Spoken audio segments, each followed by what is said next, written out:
اپنے سے اچھے کو تلاش کر، اپنے جیسے کے ساتھ تو عمر ضائع کرے گا۔ ذرا تصور کریں، اللہ تعالیٰ کے ترازو کے نزدیک مسلوں، تسبیحوں، داڑھیوں، حجابوں، نقابوں اور نفلوں کا ہجوم ہوگا، اور پھر کیا کمال کا نظارہ ہوگا جب اللہ ذوالجلال صرف نیتوں کو تولنے کا حکم دے گا۔ جو امید اللہ سے لگی ہو وہ ٹوٹتی نہیں، مکمل ہوتی ہے۔ حق بولنے سے حق بات خود ہی آپ کو حوصلہ دیتی ہے۔ حق بات بول کر تو دیکھو۔ کائنات میں کوئی اتنی شدت سے کسی کا انتظار نہیں کرتا جتنا اللہ اپنے بندے کی توبہ کا کرتا ہے۔ ہر وہ شخص خسارے میں ہے جس نے اپنے من پسند شخص کو یہ بتایا کہ وہ اس کے بغیر مر جائے گا۔ سچ جتنی دیر میں جوتے پہنتا ہے، جھوٹ اتنی دیر میں آدھی دنیا گھوم آتا ہے۔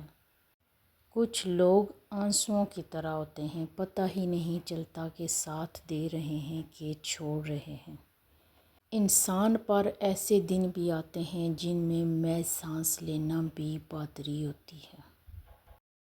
سمجھدار وہ نہیں جو زیادہ پڑھا لکھا ہو، بلکہ سمجھدار وہ ہے جسے وہ ہنر آتا ہو کہ کس سے کہاں پر کن الفاظ میں کس لہجے میں بات کرنی ہے۔ پوری دنیا کی معذرتیں ملا کر بھی ایسے انسان کے لیے کافی نہیں ہو سکتی جسے اس کے پسندیدہ شخص نے مایوس کیا ہو۔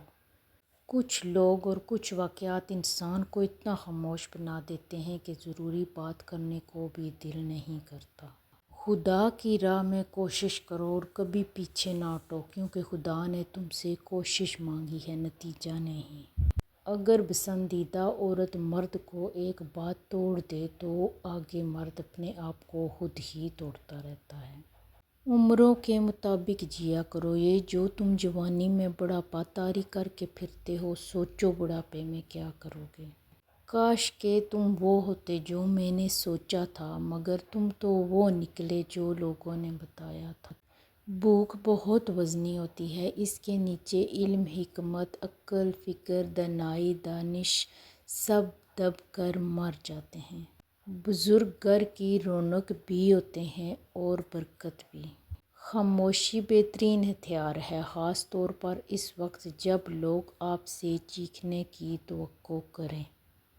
اپنی خوشیوں کی چابی کسی دوسرے کو جیب میں نہ رکھنے دیں، ورنہ اپنی ہی مسکراہٹیں قسطوں میں لینا بڑی اذیت ہے۔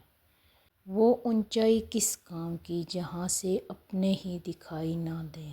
مرد کی خوبصورتی اس کی جیب طے کرتی ہے۔ وہ صرف عبادت والوں کا رب نہیں، ندامت والوں کا بھی رب ہے۔ بے شک۔ جزاک اللہ۔